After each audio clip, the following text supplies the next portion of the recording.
예수께서 해골 모양의 언덕에서 십자가 처형을 당하셨을 때 일어난 일입니다. 유다의 백성들은 서서 바라보고 있었고 지도자들은 비웃으며 이 자가 남을 구원하였으나 정말 그가 택하심을 받은 분이라면 자기나 구원하라지 비웃었다고 합니다. 누가는 지도자들이라고 했지만 마가는 대제사장과 율법 학자들이라고 이들의 신분을 밝힙니다. 이들은 예수께서 수많은 병자들을 치유하시고 구원하신 것을 익히 알고 있었음이 분명합니다. 그러나 이들은 예수님을 메시아라고 인정할 수 없었기 때문에 예수님을 그가 만약 택하심을 받은 분이라면 이라는 조건절로 말한 것이죠. 화려한 권세자로 다윗 왕국을 다시 일으켜 세울 메시아가 저주받은 자의 한 사람으로 십자가 처형을 당한다는 것 있을 수도 없는 일, 아니 있어서는 안 되는 일이었기 때문입니다. 남은 구원하면서 정작 자기 자신은 구원하지 못하는 구원자 디트리히 보네퍼는 그 안에서 전적으로 타자를 위한 존재를 보았지만 이들 권위를 위협당한 유대 지도자들에게 그는 단지 무능하거나 실패한 메시아일 뿐입니다. 예수님을 십자가에 못 박은 로마 병정들도 예수님을 조롱했습니다. 내가 유대인의 왕이라면 너나 구원하여 보아라. 예수님의 머리 위에 이는 유대인의 왕이다 라고 써붙인 죄패 때문이었을까요? 아닙니다. 로마 병정들은 지금 십자가에 달린 예수님이 유대 왕국의 왕이 아니라는 것을 누구보다 잘 알고 있었습니다. 죄패 그 자체도 예수님을 비웃기 위한 것이지만 한 나라의 왕이 이토록 무력하게 다른 죄인들과 함께 혹독한 십자가 처형을 당한다는 것 로마 병정들도 상상할 수 없는 일이었습니다. 유대의 왕이라면 비록 유다가 지금은 로마 제국의 식민지이지만 그래도 한 나라의 왕이 이런 죽음을 죽을 수는 없는 법이죠. 왕은 그가 구할 백성과 그가 지켜야 할 나라가 있는 법인데 지금 십자가에서 죽어가는 유대인의 왕 나사렛 예수에게는 자기 백성도 자기 군대도 자기 나라도 없을 뿐만 아니라 같은 민족인 유대 지도자들마저 그를 비웃었기 때문입니다. 비웃음과 조롱, 다른 사람은 구원하지만 정작 자기 자신은 구원하지 못하는 나사렛 예수에 대한 비웃음과 조롱은 마침내 그와 함께 십자가에 달린 죄수들 가운데 한 사람의 모독에 의해 그 절정에 달합니다. 너는 그리스도가 아니냐? 너와 우리를 구원해라. 누가복음 저자는 이 죄수들이 무슨 죄를 지었는지 구체적으로 밝히고 있지 않습니다. 그러나 마태와 마가는 이들이 강도라고 정체를 밝힘으로써 그리고 이들이 십자가 처형을 당하고 있는 것으로 미루어 이들이 로마 제국의 무력으로 저항한 첼롯파였으리라고 추정합니다. 테러와 폭력으로 로마 제국의 식민 지배를 끝장내려는 첼롯파에게 예수님은 그리스도일 리가 없지요. 칼을 쓰는 사람은 칼로 망한다고 하면서 칼을 빼어 자기를 잡으러 온 대제사장의 종을 내리친 제자를 꾸짖은 사람, 원수를 사랑하고 박해하는 사람을 위하여 기도하라고 가르친 사람이 어찌 폭압적인 로마 제국, 유대 민족의 원수로부터 자기 나라를 구할 수 있는 구세주가 될 수 있단 말일까요? 예수님을 모독한 첼로파 죄수에게 예수님은 전혀 정치적이지 않은 너무나 비현실적인 혁명가로 보였을 뿐입니다. 한 인간에 대한 평가, 그것이 다른 사람에 의해서 수행될 때 더 객관적일 수 있습니다. 특별히 친구보다는 적대자들의 평가가 그럴 수 있지요. 물론 적대자들의 평가는 때로는 악의적으로 왜곡될 수 있고 일방적으로 부정적일 수 있습니다. 그러나 때로는 적대자의 평가가 내가 아는 나 자신보다 혹은 내 친구들이 아는 나 자신보다 나를 더 정확하게 알 수도 있습니다. 예수님의 적대자 바리새파 사람들과 율법학자들은 예수님이 세리와 죄인들과 함께 음식을 잡수시는 것을 비난했습니다. 안식일에 병자를 치유하셨다고 헤롯 당원들과 함께 예수님을 없애려고 그들은 모의했습니다. 율법학자들은 예수께서 바알세부를 힘입어 귀신을 쫓아낸다고 모함했습니다. 예수님의 적대자들에게 나사렛 예수는 제대로 정규교육도 못 받은 나사렛 출신의 목수, 죄인과 세리의 친구, 오만한 페미니스트, 전통 파괴자, 성전 질서를 문란하게 하는 사람으로 보였습니다. 적대자들의 평가가, 그것도 부당한 평가는 평가받는 사람의 마음에 상처를 줍니다. 예수님도 적대자들에게 수많은 평가와 조롱과 비난을 받았지만 어쩌면 인간적으로 볼 때 오늘 이 골고다 언덕 십자가 위에서 당한 그의 조롱, 비난, 그의 마음을 가장 아프게 한 비난과 조롱이었을 것입니다.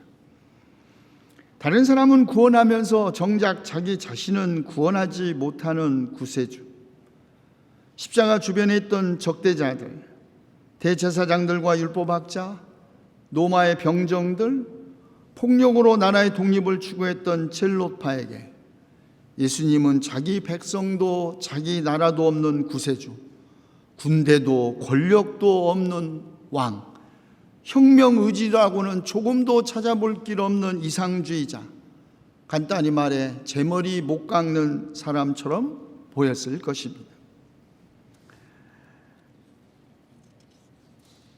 그런데 예수님을 조롱하는 첼로파 동료 한 사람을 꾸짖는 또 다른 첼로파 사람이 있었습니다. 우리가 저지른 일 때문에 그가 무슨 일을 저질러서 오늘 십자가형을 당하는지는 모르지만 그의 마땅한 벌을 받고 있으니 십자가형은 오직 정치범에게만 부여된 형벌이라는 점에서 우리는 이 두 사람의 강도들이 첼롯파 유대 독립을 지향하는 테러리스트였으리라고 추정하는 것입니다. 그런데 이분은 아무것도 잘못이 없다고, 그가 무슨 일을 저질렀는지 누가복음 저자는 말하고 있지 않지만 우리는 그가 폭력과 테러로 자기 조국의 독립을 추구했던 첼로파였으리라고 추정합니다. 예수님은 비록 그가 추구하는 목표와 방법이 첼로파가 추구하는 목표와 방법과 비록 달랐지만 새로운 나라를 꿈꿨다는 점에서 자기들과 같았다고 생각했을지 모릅니다. 가족과 모든 것을 버리고 민족 해방을 위해 나섰지만 꿈을 이루지 못하고 십자가 처형을 당하는 신사가 된 그와 악한 일을 일하고는 해본 적도 없고 그리고 사람 하나 죽여본 적이 없는 나사렛 출신의 예수, 그가 같은 정치범의 하나로 십자가형에 죽어가는 데 대한 동병상련일까요? 예수님이 추구했던 나라, 그분이 선포했던 나라는 그가 찾고자 했던 나라, 독립된 유대국이 아니었지만 그런데 폭력으로 새 나라를 세우겠다고 평생으로 살아왔던 그가 예수님, 주님이 주님의 나라에 들어가실 때 나를 기억해 주십시오라고 말했던 것입니다.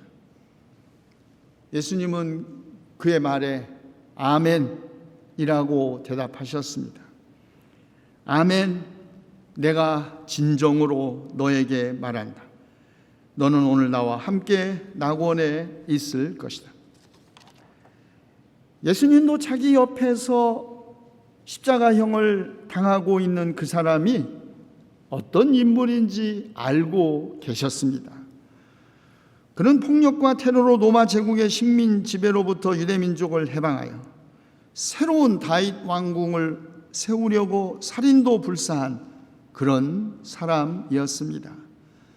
예수님이 꿈꾸었던 나라, 그 나라와 사뭇 달랐지만 예수님은 그에게 오늘 내가 나와 함께 낙원에 있을 것이라고 말씀하셨습니다.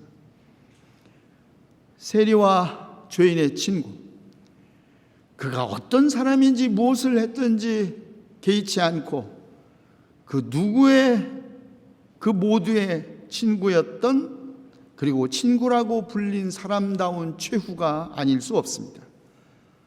평생을 죄인들의 친구로 사셨던 분, 마침내 그의 최후도 죄인들 한가운데 계셨기 때문입니다. 그러나 하나님은 다른 사람은 구원하면서 정작 자기 자신을 구원하지 못한 십자가에 달리신 그 예수님을 보이지 않는 하나님의 형상으로 삼으셨다고 사도 바울은 증언합니다. 아무것도 가진 것이 없는 무관의 왕, 아니 가시면류관을 쓰고 고난받는 종을 평화의 왕, 하늘과 땅의 창조주로 세우셨다는 것이죠. 유대 지도자들과 로마 제국의 병정들, 첼로파는 십자가에 달리신 예수님에게서 무력한 이상주의자, 다른 사람은 구원하면서 정작 자신은 구원하지 못하는 무능한 혁명가를 보았지만 사도 바울은 하늘에 있는 것들과 땅에 있는 것들, 왕권이나 주권이나 권력이나 권세나 할 것 없이 모든 것을 창조하신 하나님의 아들, 만물을 하나님과 화해시킨 평화의 왕을 보았습니다. 화해는 오직 십자가의 피, 곧 하나님의 자기 희생에서 가능한 사건입니다. 화해는 다른 사람의 피로서 이루어지는 것이 아니라 화해를 추구하는 사람 그 자신의 피, 자신의 희생에 의해서 가능하다는 것입니다. 그러므로 화해는 힘의 균형, 전략적 후퇴, 적당한 타협이 아닙니다. 진정한 화해는 언제나 일방적입니다. 상대의 변화를 전제하거나 상대가 먼저 사과하기를 기다리는 것은 화해를 오히려 불가능하게 합니다. 조건과 전제, 화해를 지연시킬 뿐입니다. 왜냐하면 예수께서 추구하셨던 화해는 원수의 제거가 아니라 적대 관계의 청산에 있었기 때문입니다. 한 원수 제거되면 또 다른 원수가 옵니다. 예수님의 나라와 그가 추구했던 나라가 달랐지만 십자가에서 주님의 나라 들어갈 때 나를 기억해 달라고 말했던 첼로파 테러리스트, 무엇 때문에 그랬을까요? 오직 폭력과 테러에 의해서 새로운 나라 건설이 가능하다고 믿어왔던 그 폭력으로는 폭력을 극복할 수 없다는 것, 죄 없이 죽어가는 예수님에게서 보았기 때문 아닐까요? 개인적 차원이건 집단적 차원이건, 아니 우주적 차원에서의 화해도 마찬가지입니다. 하나님은 십자가에 달리신 그리스도로 말미암아 만물을, 곧 땅에 있는 것들이나 하늘에 있는 것들이나 다 자기와 기꺼이 화해시키셨습니다. 그런 의미에서 십자가 사건은 우주적 화해의 사건이기도 합니다. 그리스도의 업적은 창조에서와 같이 화해에서도 우주적 의미를 갖습니다. 만물이 그리스도 안에서 통일되고 하나님과 평화를 이루는 것, 그것이 하나님의 영원한 목적이었습니다. 그러나 하나님의 백성 이스라엘은 여전히 분열되어 있었고 하나님과의 불화도 계속되고 있었습니다. 예언자 예레미야 시대도 마찬가지였습니다. 자기 조국 유다가 바벨론의 침략 앞에 멸망 직전에 풍전등화 같은 운명에 처해 있었지만 유다의 지도자들은 자기 양떼를 죽이고 흩어서 몰아내는 악한 행실에 사로잡혀 있었습니다. 예언자들이라는 사람들, 하나님의 말씀이 설령 부담이 된다고 할지라도 말씀을 선포해야 했지만 그들은 주님의 말씀을 오히려 멸시하는 자들에게 만사가 형통할 것이라고 거짓 예언을 했고 재고집대로 살아가는 사람들에게 어떤 재앙도 내리지 않을 것이라고 하면서 하나님의 말씀을 왜곡하고 있었습니다. 옛 세대에 더 이상 기대할 것이 없다고 판단했을까요? 예레미야는 다윗 가문에서 새로운 가지 하나가 돋아날 것이라고 예언했습니다. 그런 세상의 공평과 정의를 실현할 새로운 왕, 그 왕 올 때 남왕국 유다가 구원받는 것은 물론 이미 수세대 전에 멸망했던 북왕국 이스라엘도 새롭게 태어날 것이라고 예언했습니다. 그런데 이 다윗 가문에서 돋아날 새로운 가지, 그가 바로 십자가에 달리신 예수 그리스도라고 복음서는 증언하고 있습니다. 공평과 정의가 실현되고 억압하는 자들의 손에서 고통받는 사람들이 구원받고 외국인과 고아와 과부가 괴롭힘을 당하거나 학대받지 않는 나라, 무죄한 사람들이 피를 흘리지 않는 세상, 오직 십자가에 달려 죽으신 예수님과 함께 시작된다는 것이죠.